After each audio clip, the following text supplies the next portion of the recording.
प्रभु यीशु मसीह, इस दोपहर के शांत और पवित्र समय में हम अपने काम, अपनी दौड़ भाग, अपनी थकान और अपने विचारों को थोड़ी देर के लिए रोककर पूरे मन और आत्मा से तेरे चरणों में आते हैं। प्रभु, हम यहां किसी औपचारिकता के लिए नहीं आए हैं। हम यहां इसलिए आए हैं क्योंकि हमें तेरी जरूरत है। हां प्रभु, अभी इसी क्षण। प्रभु, ये दोपहर गवाही देती है कि आधा दिन बीत चुका है। सुबह की ताजगी अब थकान में बदलने लगी है। मन पर बोझ आने लगता है, शरीर सुस्त होने लगता है, विचार बिखरने लगते हैं। पर प्रभु, ऐसे समय में हम तेरी ओर देखते हैं और कहते हैं, हे प्रभु, हमें फिर से नया कर दे। यीशु, तू जानता है कि आज सुबह से हम किन किन परिस्थितियों से गुजरे हैं, कौन सी बातें हमें परेशान कर रही हैं, कौन से शब्द हमारे दिल में छुप गए हैं, कौन सी चिंता हमारे मन को दबा रही है। हम सब कुछ छुपा नहीं सकते प्रभु, क्योंकि तू सब जानता है। इस दोपहर हम तुझसे विनती करते हैं, हमारे मन को शांत कर दे, हमारे विचारों को स्थिर कर दे, हमारे दिल को हल्का कर दे और हमारी आत्मा को अपनी उपस्थिति से भर दे। हे प्रभु यीशु, अगर इस समय कोई डर हमारे भीतर छुपा है तो उसे अपने प्रेम से बाहर निकाल दे। अगर कोई निराशा हमें जकड़े हुए है तो उसे अपनी आशा से तोड़ दे। अगर कोई क्रोध, जलन या कड़वाहट मन में है तो उसे अपनी क्षमा की आग से जला दे। प्रभु, ये दोपहर हमारे लिए सिर्फ समय का एक हिस्सा नहीं है, ये एक मौका है तेरे सामने रुकने का, तेरे साथ जुड़ने का, तेरी आवाज को फिर से सुनने का। हे पिता परमेश्वर, हम अपने कामों को तेरे हाथों में सौंपते हैं, जो अधूरे रह गए हैं, जो कठिन लग रहे हैं, जो असंभव से दिखते हैं, सब कुछ, क्योंकि हमें भरोसा है कि जब तू हमारे साथ है तो कोई भी काम व्यर्थ नहीं जाता। प्रभु, जो लोग इस समय कार्यालयों में हैं, कारखानों में काम कर रहे हैं, खेतों में पसीना बहा रहे हैं, दुकानों में बैठे हैं, घरों में जिम्मेदारियां निभा रहे हैं, हे प्रभु, सबको सामर्थ्य दे, उनके हाथों के काम को आशीष दे, उनकी मेहनत को व्यर्थ न जाने दे। यीशु, जो इस दोपहर बीमार हैं, जो दर्द में हैं, जो अस्पताल के बिस्तर पर हैं, प्रभु, उन तक अपनी चंगाई की शक्ति पहुंचा दे। एक शब्द कह दे प्रभु, बस एक शब्द, और चंगाई बहने लगेगी। जो लोग मन से टूट चुके हैं, जो अंदर से रो रहे हैं लेकिन बाहर से मुस्कुरा रहे हैं, हे यीशु, उन्हें छू ले, उन्हें यह एहसास करा दे कि वे अकेले नहीं हैं। प्रभु, अगर किसी ने आज निराशा में गलत निर्णय ले लिया है तो इस दोपहर उसे रोक ले। अगर कोई हार मानने की सोच रहा है तो उसे थाम ले।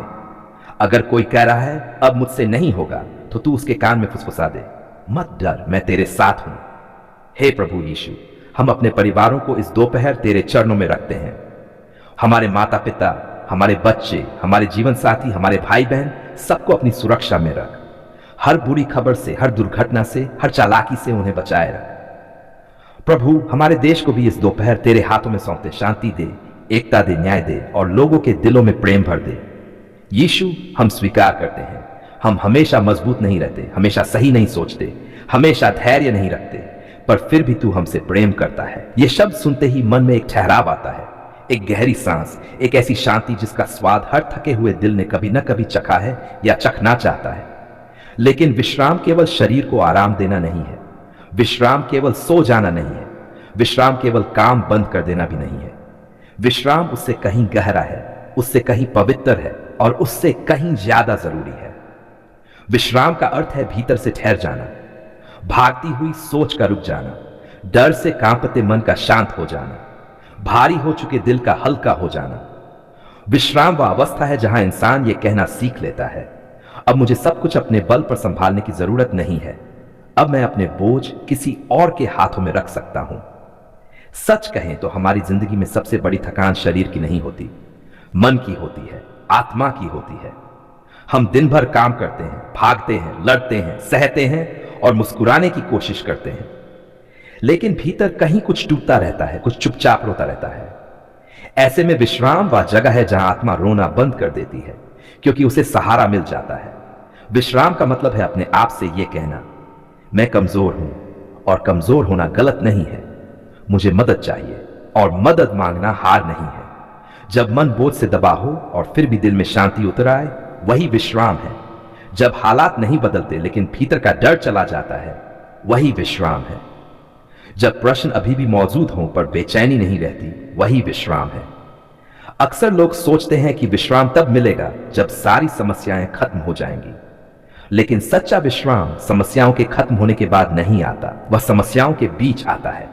विश्राम तब आता है जब इंसान यह समझ लेता है कि हर उत्तर अभी मिलना जरूरी नहीं है, हर रास्ता अभी साफ दिखना जरूरी नहीं है।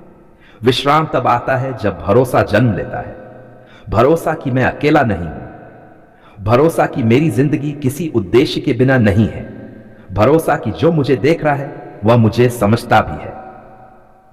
विश्राम आत्मा की वह स्थिति है जहां डर की आवाज धीमी हो जाती है और विश्वास की आवाज तेज हो जाती है, जहां बीते कल का पछतावा और आने वाले कल की चिंता दोनों चुप हो जाते हैं, जहां इंसान वर्तमान में सांस लेना सीखता है। विश्राम कोई भागने की जगह नहीं है, विश्राम एक सुरक्षित जगह है, वह जगह जहां इंसान अपनी नकाब उतार सकता है, जहां उसे मजबूत बनने का नाटक नहीं करना पड़ता, आंसू बहाने की इजाजत होती है।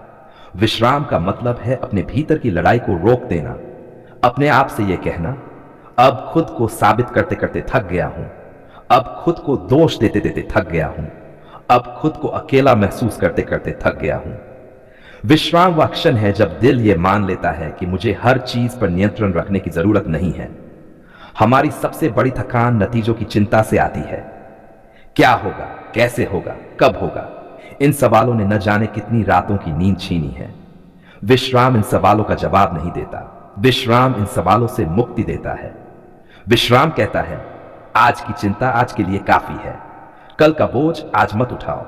विश्राम आत्मा की सांस है जिसके बिना जीवन घुटने लगता है। जब इंसान विश्राम में होता है तो उसके चेहरे पर अलग ही शांति होती है, उसकी आंखों में डर नहीं है, स्वीकार्यता होती है। वह जानता है कि हर दिन समान नहीं होगा, हर मौसम एक सा नहीं रहेगा। विश्राम सिखाता है कि रुकना भी जीवन का हिस्सा है, हर समय आगे बढ़ना जरूरी नहीं, कभी कभी रुककर अपनी थकान को स्वीकार करना सबसे बड़ा साहस होता है। विश्राम आत्मा को यह अनुमति देता है कि वह फिर से भर सके। जिस तरह सूखी जमीन को बरसात की जरूरत होती है, उसी तरह थके हुए दिल को विश्राम की जरूरत होती है। विश्राम कोई आलस्य नहीं है, विश्राम आत्मा की देखभाल है। जब इंसान विश्राम में होता है तो वह खुद से लड़ना बंद कर देता है, वह तुलना छोड़ देता है, वह जल्दी पाने की भूख छोड़ देता है। विश्राम में इंसान अपनी गति से चलना सीखता है। विश्राम कहता है, तू जैसा है वैसा ही काफी है, तुझे हर समय साबित करने की जरूरत नहीं। यह वह सच्चाई है जिसे सुनने के लिए दिल को बहुत शांत होना पड़ता है। विश्राम वह जगह है जहां आत्मा फिर से विश्वास करना सीखती है। विश्वास कि मेरे जीवन की कहानी अधूरी नहीं है, विश्वास कि जो रुका है वह भी व्यर्थ नहीं है। विश्राम में इंसान अपने टूटे हिस्सों को छुपाता नहीं, बल्कि उन्हें स्वीकार करता है, और स्वीकार करना चंगाई की शुरुआत है। विश्राम का सबसे सुंदर रूप तब दिखाई देता है जब कठिन समय में भी दिल शांत रहता है, जब आंधी के बीच भीतर सब कुछ स्थिर होता है। विश्राम बाहर की परिस्थितियों से नहीं, अंदर के भरोसे से आता है। जब इंसान यह समझ लेता है कि उसकी कीमत उसकी सफलता से तय नहीं होती, उसकी पहचान उसकी असफलताओं से खत्म नहीं होती, तब वह विश्राम में प्रवेश करता है। विश्राम का मतलब है जीवन को हर पल समझने की जिद छोड़ देना। कभी कभी बस जी लेना ही काफी होता है, सांस लेना, महसूस करना और यह जानना कि आज मैं सुरक्षित हूं। विश्राम एक ऐसा उपहार है जो बाहर से नहीं, भीतर से खुलता है। यह तब मिलता है जब इंसान अपने बोझ विश्वास के साथ सौंप देता है, और जब दिल यह कह पाता है, अब मैं डर के सहारे नहीं, भरोसे के सहारे जीऊंगा। यही विश्राम है, न शोर, न जल्दी, न दबाव, बस एक शांत आश्वासन, तू संभाला गया है, तू अकेला नहीं है। और यही सच्चा विश्राम है। हे प्रभु यीशु, आज हम आपके सामने झुके हुए हैं, क्योंकि जो हमने मांगा था, जिसके लिए हमने रातों को रोया था, जिसके लिए हमने उपवास किया था, जिसके लिए हमने लोगों से कुछ नहीं कहा पर आपसे सब कुछ कह दिया था, आज हम देख रहे हैं कि आपने हमारी पुकार सुन ली है। प्रभु, जब दरवाजे बंद थे, जब रास्ते खत्म लग रहे थे, जब मन थक चुका था, जब हिम्मत टूट रही थी, जब लोग कह रहे थे अब कुछ नहीं होगा, तब भी आपने हमें थामे रखा। धन्यवाद प्रभु, क्योंकि आपने हमें गिरने नहीं दिया, आपने हमें अकेला नहीं छोड़ा, आपने हमारे विश्वास को बुझने नहीं दिया। हे प्रभु, कई बार हम बोल नहीं पाए, हमारे होंठ कांपते रहे, हमारे शब्द खत्म हो गए, पर हमारी आत्मा ने पुकारा और आपने आत्मा की उस पुकार को सुन लिया। प्रभु, आपने समय पर उत्तर दिया, ठीक उसी समय जब हम टूटने वाले थे, ठीक उसी समय जब हम हार मानने वाले थे, ठीक उसी समय जब हम कहने वाले थे अब बस। धन्यवाद प्रभु, आप देर नहीं करते। आप चुप रहते हैं पर अनदेखा नहीं करते। आप हमें परखते हैं पर छोड़ते नहीं। आज हम खुले दिल से स्वीकार करते हैं प्रभु कि अगर आप साथ न होते तो हम आज यहां न होते। अगर आपकी कृपा न होती तो हम आज खड़े न होते। धन्यवाद प्रभु, उस बीमारी के लिए भी जिससे आपने हमें निकाला, उस कर्ज के लिए भी जिसे आपने रास्ता दिखाया, उस डर के लिए भी जिससे आपने हमें छुड़ाया, उस अंधेरे के लिए भी जहां आपने उजाला किया। हे प्रभु यीशु, आज हम सिर्फ मांगने नहीं आए हैं, आज हम धन्यवाद देने आए हैं क्योंकि आपने हमारी सुन ली है। हम मानते हैं प्रभु कि कई बार हमने अधीरता दिखाई, कई बार हमने शिकायत की, कई बार हमने सवाल किए, पर आपने फिर भी हमें स्वीकार किया। धन्यवाद प्रभु, आप हमारे दोषों को नहीं देखते, आप हमारे दिल को देखते हैं। जब हमारे अपने समझ नहीं पाए, जब हमारे शब्दों को गलत समझा गया, जब हमारे इरादों पर सवाल उठे, तब आपने हमें समझा। धन्यवाद प्रभु, क्योंकि आप हमारे साथ खड़े रहे जब पूरी दुनिया दूर खड़ी थी। आज हम गवाही देते हैं प्रभु कि आप सच्चे परमेश्वर हैं, आप जीवित प्रभु हैं, आप सुनने वाले प्रभु हैं।